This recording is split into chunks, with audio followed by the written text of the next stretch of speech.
बांकीपुर की जंग में कौन बनेगा नंबर 2? बीजेपी आगे या पीके आरजेडी में असली लड़ाई? नमस्कार, आप देख रहे हैं सिटी पोस्ट लाइव। मैं हूं सृष्टि राज। बिहार की सबसे चर्चित विधानसभा सीटों में शामिल बांकीपुर उपचुनाव अब बेहद दिलचस्प मोड़ पर पहुंच चुका है। बीजेपी की परंपरागत मजबूत सीट पर एक तरफ बीजेपी के नीरज कुमार सिन्हा तो दूसरी तरफ जनसुराज के प्रशांत किशोर और तीसरी ओर राजद की रेखा गुप्ता मैदान में है। राजनीतिक विश्लेषकों का मानना है कि इस चुनाव में बीजेपी मजबूत दावेदार मानी जा रही है, जबकि असली मुकाबला विपक्ष में दूसरे स्थान के लिए दिखाई दे रही है। सवाल यह भी है कि क्या प्रशांत किशोर अपने प्रचार और जनसभाओं को वोट में बदल पाएंगे या फिर राजद का पारंपरिक जनाधार एक बार फिर से अपनी ताकत दिखाएगा। इसी विषय पर आज हम विस्तार से बातचीत करने के लिए हमारे साथ मौजूद हैं हमारे सहयोगी पत्रकार रवि सर। सर, क्या बांकीपुर उपचुनाव में बीजेपी अभी भी सबसे मजबूत दावेदार है या मुकाबला पूरी तरह से बदल चुका है? देखिए, बांकीपुर विधानसभा सीट का राजनीतिक इतिहास अगर देखें तो पहले से ही यह लंबे समय से भाजपा का गढ़ तो रहा ही है, और केवल गढ़ ही नहीं रहा है, मजबूत गढ़ आप इसको कह सकती हैं। लेकिन शहरी क्षेत्र होने के कारण यहाँ भाजपा का संगठन, कार्यकर्ता नेटवर्क और पारंपरिक वोट लगातार मजबूत रहा है, क्योंकि ऐसे भी ये बिहार के सबसे मजबूत सीटों में माना जाता है बीजेपी के लिए, खास करके क्योंकि 95 से लेकर के लगभग 30 वर्षों तक यहाँ बीजेपी का कब्जा रहा है। तो यही वजह भी है कि कई राजनीतिक विशेषज्ञ आज भी भाजपा को शुरुआती बढ़त वाला उम्मीदवार मानते हैं। हालांकि इस बार चुनाव सामान्य भी नहीं है, और प्रशांत किशोर के मैदान में उतरने से चुनाव ये हाई प्रोफाइल बन गया है, और विपक्ष की रणनीति भी पहले से बदली नज़र आ रही है। वहीं राजद भी अपने पारंपरिक वोट बैंक के साथ पूरी ताकत के साथ मैदान में उतरा है। इसलिए भाजपा की स्थिति मजबूत जरूर मानी जा रही है, लेकिन अंतिम फैसला तो मतदान के दिन मतदाताओं की भागीदारी ही सुनिश्चित करेगी। स्थानीय मुद्दों और मतदान के प्रतिशत पर ही निर्भर करेगा। चुनाव लोकतांत्रिक प्रक्रिया है और अंतिम परिणाम तो मतगणना के बाद ही स्पष्ट होगा। लेकिन जो पहले के जो आंकड़े हैं तो वो तो यही बताते हैं कि भाई लंबे समय से ये बीजेपी का गढ़ रहा है, बीजेपी का कब्जा रहा है, और आज भी बीजेपी को ये लगता है कि भाई अपने गढ़ में तो हम ही कामयाब होंगे, दूसरे को मौका मिलेगा नहीं। लेकिन हर बार ऐसा नहीं होता है। कभी कभी समीकरण जब बदलते हैं तो बहुत कुछ बदल जाता है। लेकिन इस बार अब चूँकि प्रशांत किशोर मैदान में है, रेखा गुप्ता पहले भी चुनाव लड़ चुकी हैं, इस बार भी मैदान में है, तो कई तरह के कयास लगाए जा रहे हैं।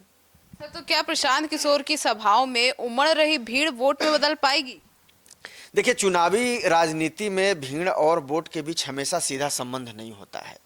पहले भी आपने देखा होगा कि बड़ी जनसभाएं किसी नेता की लोकप्रियता और चर्चा जरूर बढ़ाती हैं, लेकिन यह जरूरी नहीं कि वही भीड़ मतदान के दिन उसी भीड़ के पक्ष में वोट भी डाले।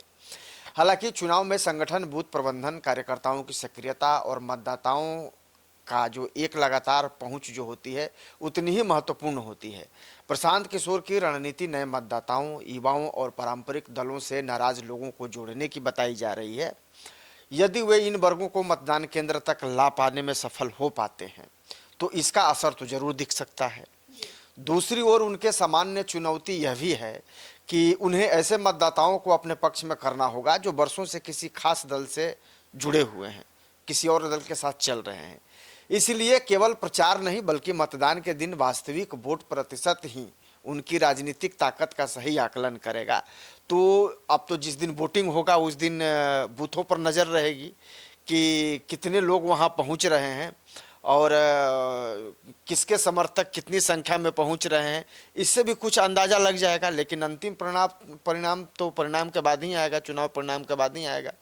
सर, तो ऐसे में क्या राजद का एमवाई समीकरण और रेखा गुप्ता का वैश्य कार्ड प्रशांत किशोर के लिए सबसे बड़ी चुनौती है? देखिए, राजद का पारंपरिक सामाजिक आधार लंबे समय से मुस्लिम और यादव मतदाताओं पर आधारित माना जाता रहा है। एमवाई समीकरण उसका मुख्य आधार भी रहा है। तो इसके अलावा इस चुनाव में पार्टी ने रेखा गुप्ता को उम्मीदवार बनाया है, आपको पता है, जो वैश्य समाज से आती हैं।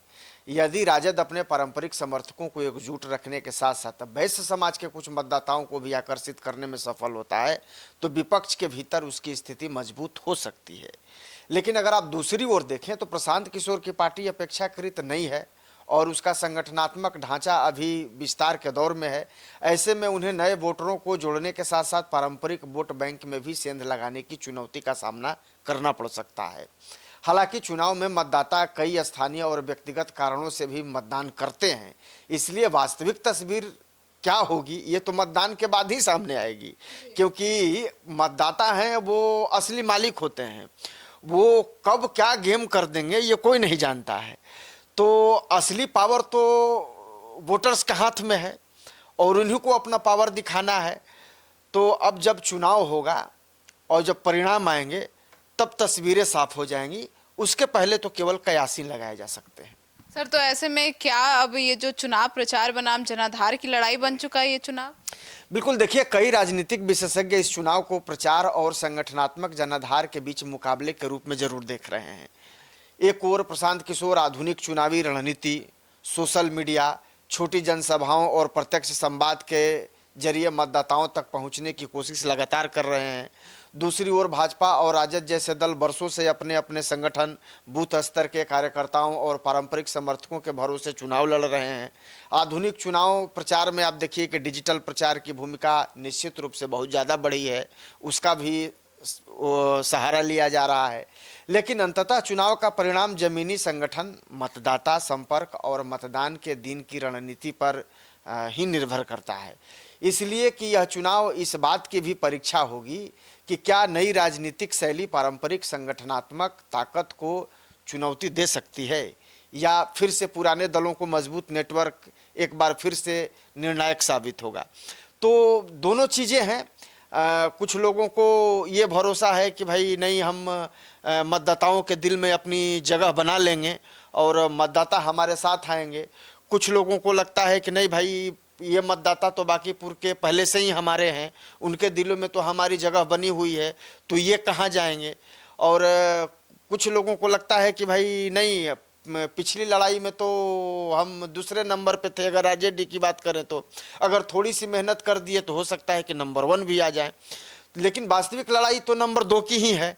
लेकिन अब देखिए कि चुनाव परिणाम आने के बाद क्या होता है, क्योंकि अभी तो तमाम तरह के कयास लगाए जाएंगे, क्योंकि नॉमिनेशन के बाद अब चुनाव प्रचार तेज हो गया है। और इस बीच जो राजनीतिक जो पंडित हैं वो पूरा अपना शोध कर रहे हैं और ये कोशिश कर रहे हैं कि भाई असल में क्या होने वाला है उसको देखा जाए। लेकिन बाकी तो असल जनता तो जनता ही मालिक है, वही तय करेगी। सर, तो ऐसे में क्या बांकीपुर उपचुनाव का परिणाम बिहार की भविष्य की राजनीति को भी प्रभावित करेगा? देखिए, बांकीपुर उपचुनाव केवल एक विधानसभा का सीट का चुनाव नहीं माना जा रहा है, बल्कि इसे कई राजनीतिक दल अपनी ताकत मापने के अवसर के रूप में भी देख रहे हैं। भाजपा के लिए यह अपनी परंपरागत सीट को बरकरार रखने की सबसे बहुत बड़ी चुनौती है। वहीं जनसुराज के लिए यह शहरी क्षेत्र में अपनी राजनीतिक स्वीकार्यता और संगठन की परीक्षा है और कहीं न कहीं खाता खोलने वाली भी बात है। दूसरी ओर राजद के लिए यह अपने पारंपरिक जनाधार को बनाए रखने और विपक्ष में अपनी स्थिति मजबूत रखने का भी एक अवसर है, क्योंकि विपक्ष को भी अपनी भूमिका ऐसे बना करके रखनी है, क्योंकि अगर मजबूत भूमिका नहीं रहेगी तो पहले की अपेक्षा राजद के सीटों में जो गिरावट हुई है या जो कमी आई है उसके बाद कहीं ना कहीं कई तरह के सवाल जरूर उठाए हैं। लेकिन अब कहीं ना कहीं एक मुद्दा जरूर है आरजेडी के लिए कि आरजेडी को किसी हालत में जीत अगर हासिल नहीं करे तो कम से कम जिस तरीके से पिछली बार दूसरे नंबर पर थे, कम से कम उस स्थिति को भी बरकरार करना होगा, तभी इज्जत बचेगी। हालांकि किसी एक चुनाव के, एक उपचुनाव के आधार पर पूरे राज्य की राजनीति का अंतिम आकलन करना मुझे लगता है कि बहुत ज़्यादा तर्कसंगत नहीं होगा। लेकिन उसके परिणाम विभिन्न दलों की आगामी रणनीतियों पर, संगठनात्मक तैयारियों पर और राजनीतिक संदेश को प्रभावित कर सकते हैं। इसलिए इस चुनाव को जो है पूरे बिहार की नज़र इस चुनाव पर लगी हुई है और यही कारण है कि जो तमाम जो राजनीतिक पंडित हैं या फिर जो भी राजनीतिक पार्टियों के नेता हैं या फिर आम जनता ही क्यों नहीं हो, सबके मन में इस चुनाव को लेकर के बहुत उत्सुकता है और सभी लोग इस चीज़ को लेकर के तरह तरह के कयास लगा रहे हैं और अपने अपने मंतव्य जो है वो दे रहे हैं। अब जो समर्थक जिस पार्टी को समर्थन करते हैं उन्हें लगता है कि इस बार हमारी ही पार्टी जीतेगी और स्वाभाविक है, लगना भी चाहिए। बीजेपी को भी लगता है कि मेरा गढ़ है तो भाई हम तो अपने गढ़ में फतह करेंगे ही, मुझे क्या होने वाला है। और आरजेडी के लिए है कि भाई कम से कम जिस जहाँ थे वहाँ भी तो रह जाएं, जीतना तो हर कोई चाहता है, लेकिन जो जहाँ थे वहाँ भी रह जाए तो ये बहुत बड़ी बात है। तमाम तरह की चीज़ें हैं। अब देखिए आने वाले समय में क्या होता है। वास्तविक मालिक तो लोकतंत्र में जनता होती है। अब जनता ही तय करेगी कि किसके सर पर ताज पहनाएगी और किसको हार का सामना करना पड़ेगा। थोड़ा इंतजार करना होगा चुनाव तक, परिणाम आने तक। तो सुना आपने, तो क्या बांकीपुर में बीजेपी अपना गढ़ बना पाएगी? क्या प्रशांत किशोर विपक्ष की नई ताकत बनकर उभर पाएंगे? ये तमाम सवाल अब उठ रहे हैं। अब देखना होगा कि जनता क्या करती है और किन्हें चुनती है। आपकी क्या राय है, जरूर बताइएगा। धन्यवाद।